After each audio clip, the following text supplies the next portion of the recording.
Right, so we're quite used to having a media in this country centred not so much on reporting the news as much as framing it, or even literally making it, selling us a certain narrative rather than just the truth of a given situation.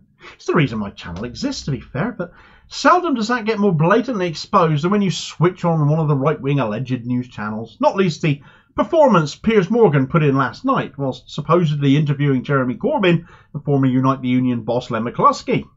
Morgan is the journalistic equivalent of a draining rod, something that pushes and prods, resulting in all manner of nastiness, then flowing, very much stinking to high heaven, with the occasional wet wipe thrown in for good measure, snowflake that he really is. He hectored and bullied and pushed, and Corbyn, yeah, he lost his rag and he bit back. He showed some backbone, actually. But why? That bloody question of condemning Hamas, yet again. Missing the point that there's two sides to this conflict, there's wrongdoing on both sides of this conflict, but the media fixating on just one because they're on the side of the other won't deliver peace at all. Right, so Piers Morgan on his show last night had Jeremy Corbyn and former Unite the Union General Secretary Len McCluskey on. They've written a book on poetry together, don't you know?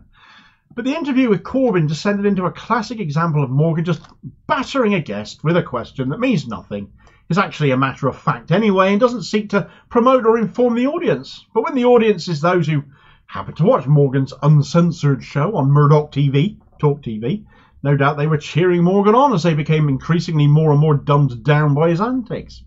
Are Hamas a terrorist group is what Morgan repeated over and over and over, incessantly, boringly, as Corbyn was stopped repeatedly from making the point he was trying to get across when that question was presented to him, which is that to get a ceasefire, you have to talk to both sides.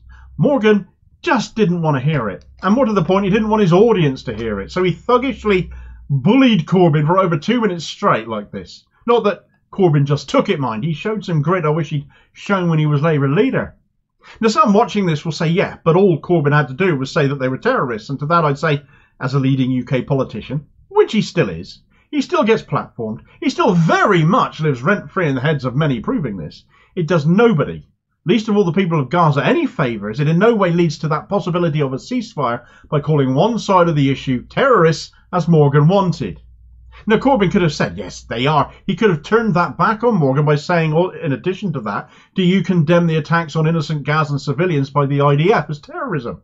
Seeing the oxygen being cut off to babies and bombing ambulances, which would have put Morgan on the spot, I fancy, to have either agreed, which is true. Frankly, there's no evidence to excuse the war crimes Israel have been conducting, their targeting hospitals especially, their lies over a Hamas tunnel in the grounds of one blown wide open the other day by an Al Jazeera investigation, a body Morgan could learn a thing or two from about actual journalism. An international criminal court case seems to be building itself up quite nicely.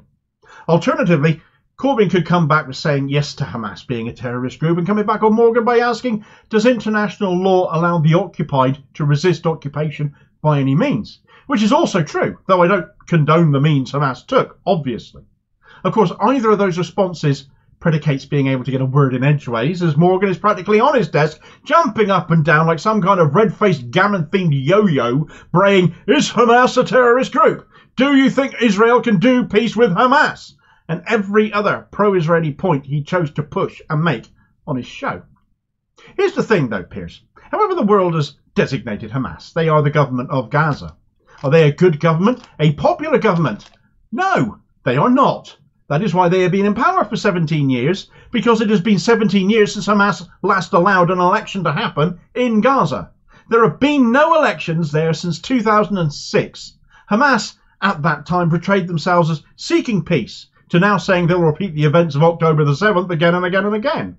That in itself seems to bear out Morgan's point, but it doesn't make Corbyn wrong either, because you still have to talk to both sides, both governments, both sets of leaders, to bring about a ceasefire. Negotiation always has to happen, and it begins with a ceasefire and hopefully then becomes something more permanent. Of course, Morgan is delighted with himself and couldn't resist a smarmy tweet about all of this afterwards. He said, I repeatedly asked Jeremy Corbyn if he thought Hamas was a terrorist group and whether they should stay in power in Gaza. He repeatedly refused to answer either question. Staggering.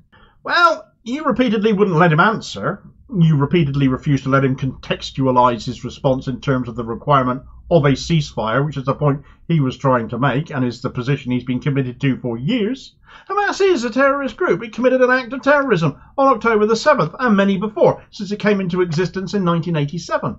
For context, the Nakba was in 1948 and the occupation and land grab of the Six-Day War took place in 1967, with more happening bit by bit ever since.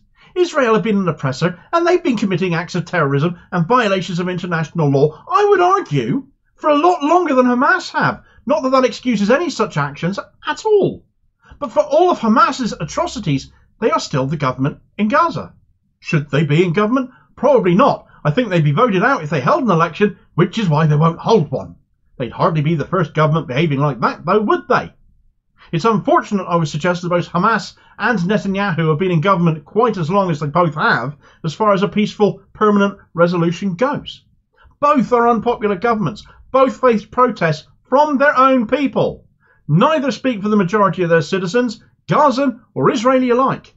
Would Morgan put someone pro-Israeli under just as much of a hammering as he did Corbyn? I doubt it, because it wouldn't suit the "do you condemn Hamas" narrative, would it? Our media insist on carrying as if it is the whole story rather than just half of it.